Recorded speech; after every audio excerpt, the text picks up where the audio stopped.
Title: The crew of the Wandering Shadows. The storm had been howling for 3 days. The Kraken's Kiss, my humble fishing boat, was tossed about like a nut in a cocktail shaker. The waves, mountains of black water crowned with white foam, lashed at me mercilessly.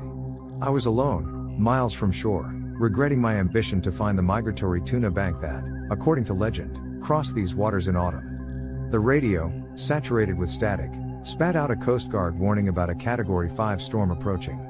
Too late. I was already trapped. With each jolt of the boat, fear gripped my chest. I tried to keep busy checking the bilge pumps, securing the cargo, and praying to any god who would listen. The night was a hungry mouth, swallowing the little light that remained. Suddenly, the storm seemed to subside.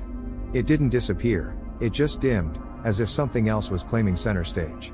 A thick fog, cold as the grave, began to coil around the Kraken's Kiss, silencing the sounds of the ocean. Visibility was reduced to almost zero. I switched on the spotlight, its beam fighting futilely against the wall of fog. It was then that I saw it. A specter emerged from the mist, majestic and terrifying at the same time.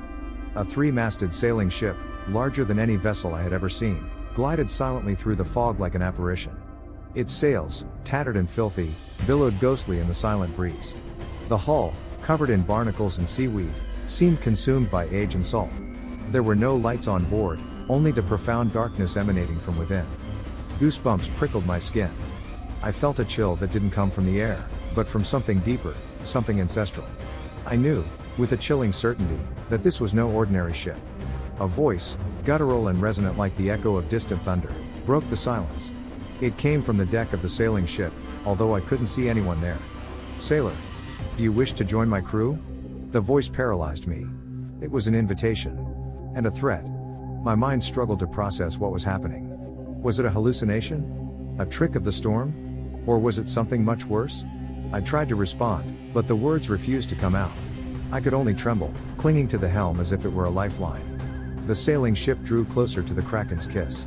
I could see more details now: the rotten wood, the remains of ropes hanging like amputated limbs, the silhouette of a man standing at the helm. He was tall and thin, with a long coat that billowed in the wind.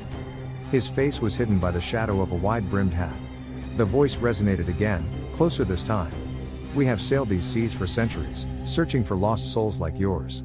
We offer adventure, camaraderie. Immortality. Immortality." The word echoed in my head. A tempting thought, especially in the face of death. But there was something in that offer, something sinister, that chilled my blood. I mustered all my willpower to speak. "No. I am not lost. I want to go home."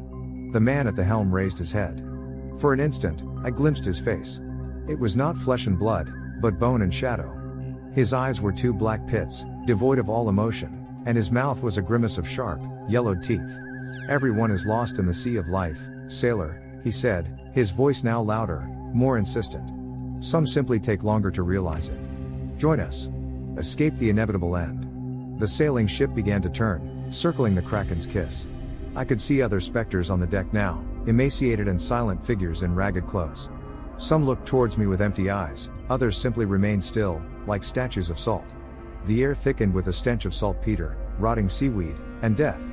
I felt my sanity crumbling. The voice kept insisting, tempting me, tormenting me. "Come. Do not be afraid. We are waiting for you." I closed my eyes, squeezing the helm tightly. I had to fight. I had to survive. I opened my eyes and screamed, a wild, desperate scream that tore through the fog. "No. I will not join your crew. I would rather die than become one of you." My scream seemed to break the spell. The sailing ship stopped. The man at the helm recoiled. For a moment, everything was silent. Then, the sailing ship disappeared. It vanished into the fog as if it had never been there. The storm returned with renewed fury. The Kraken's Kiss was tossed from side to side, but this time, I felt a new determination. I had faced the horror and I had survived. I fought the storm for hours, clinging to the hope of seeing the dawn. And finally, when the sky began to clear, I saw it. The coast. Exhausted, bruised, and terrified, I reached the port the next day. Nobody believed my story. They said it was the delirium of the storm, fatigue, loneliness. But I knew what I had seen. I knew what I had heard. I never sailed those waters again. But sometimes, when I close my eyes, I can hear the voice. I can see the sailing ship emerging from the fog. And I can feel the cold of the crew of the wandering shadows, patiently waiting for me to join them. And I wonder, how much longer can I resist their call? How much longer can I avoid becoming one more shadow aboard the ghost ship? Because I know, deep down, that someday, they will come back for me. And that day, the choice will no longer be mine.